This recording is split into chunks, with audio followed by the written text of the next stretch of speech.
Good day mga kalikha! Sa video na ito ay tuturo ko kung paano mag-silk screen printing gamit ang acetate stencil. Syempre, kailangan natin ng design, yung acetate, cutter at iba pa. Unang-una, pagsamahin natin yung acetate at yung design gamit ang masking tape, scotch tape, or anumang pandikit na meron kayo. Ang purpose ito para hindi ito gumagalaw habang nagkakat tayo ng letters o yung design. Pwede rin natin itong ilagay sa mismong cutting pad para hindi masira ang pagpapatungan natin ito habang nagkakat.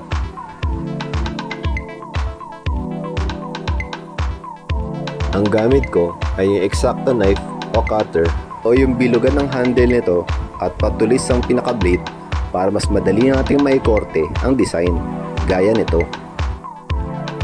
Kung pansin nyo, kulay black na yung acetate. Nisprayan ko to ng spray paint na itim para mas madali natin makita kung ano yung mga nabutas nating part. Ginamitan ko rin pala to ng adhesive spray para ito ang dumikit sa ating screen. And then, ginamitan ko ito ng painter's tape or kung anong tape na meron kayo, basta importante hindi tamugos sa mga excess part ng screen ang pintura habang nag-squeegee kayo o pa nag-a-apply na kayo ng pintura sa pagpiprint. Sa DIY project na ito, itong tool ko Aquasoft ang gamit ko. Pang CMYK ito, pero mas matagal tong matuyo kumpara do sa mga ordinary. Mag-test print muna tayo. Before yan, lalagyan muna natin ng palaman or parang cover para hindi tumagos ang pintura sa likod ng damit. And then pwede nyo nang i-align ang silk screen na may design sa damit. Pag nakapwesto na ang silk screen, maaari tayo maglagay ng pintura doon sa part na walang design. And then dahan-dahan nating hagurin papunta doon sa design pababa. Kapag natapos na natin pinturahan o haguran ng squeegee, dahan-dahan nating iangat ang silk screen. At ito na nga pala ang itsura ng test print natin. Maganda ang Aquasoft kasi madali lang siyang hagurin at the same time hindi siyang madali matuyo sa screen. Kahit medyo maiwan niya siya ng 30 minutes, hindi siya kagad magbabara. Sa part na ito ay ireretoke ko dahil may mga part ng design na hindi lumabas ng detalye sa pagkakaprint. Kinalas ko nga pala ito sa screen at nilinis gamit ang running water. Ayan, kung mapapansin nyo, may mga part ng letters na nawawala ang detalye. Kaya ibabalik natin ang mga nawalang ito gamit ang spray adhesive para may dikit natin direkta sa silk screen. Same lamang to ng process nung bago natin to kinabit sa screen. I-sprayan lang natin ng spray adhesive pero i-shake lang natin ito mabuti para maging even ang application nito sa design.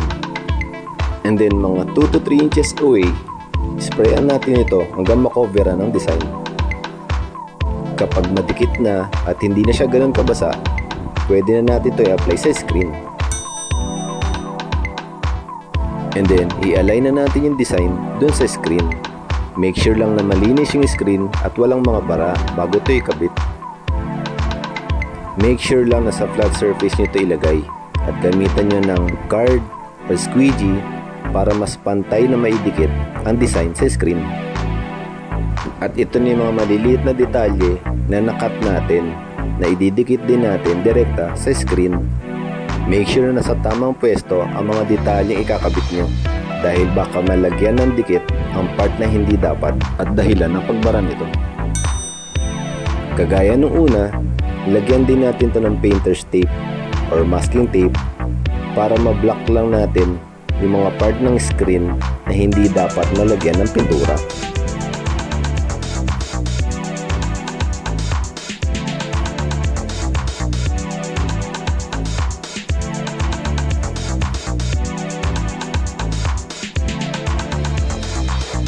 Siguraduhin matakpan nyo mabuti ang mga puwang sa screen na hindi parte ng design dahil mahirap na itong tanggalin pag na-print sa damit. Kaya mas mabuting mag-test print muna kayo ulit at nang malaman nyo kung meron pa kayong kailangan takpan sa screen.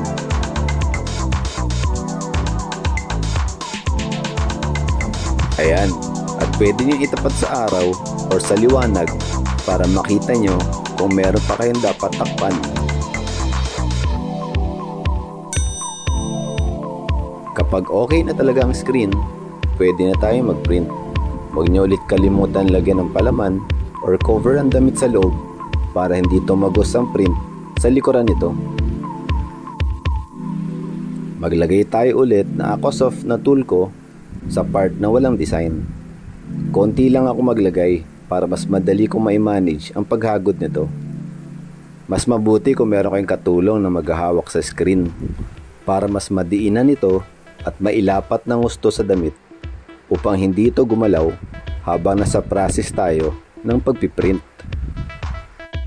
Sa pagtanggal, paangat lang dapat ang screen at mas maganda may hahawak ng damit para hindi ito sumama. Pati yung palaman na nilagay natin sa loob ng damit, dapat ingatan din natin itong alisin at nang hindi kumalat ang pintura sa loob ng damit. At ulit-ulitin lang natin ang prosesong ito hanggang sa matapos tayo. Sa project na ito, nakapag-print ako ng 32 pieces gamit lang ang acetate stencil.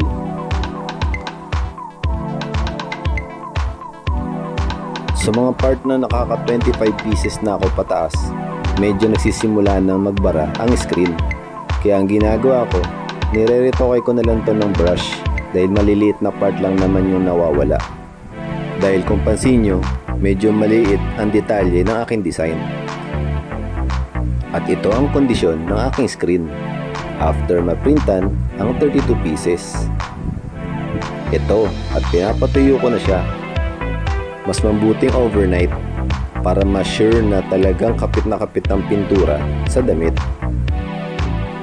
Pwede rin kayo gumamit ng blower para mas mabilis itong matuyo.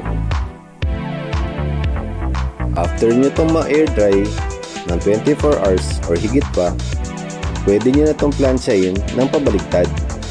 Or kung ayaw nyo naman baliktarin, pwede nyo rin lagyan ng papel sa ibabaw ng design at doon yung direkta plansyahin. Para sa paraang ito, maiiwasan direkta ng plansya madikit doon sa print.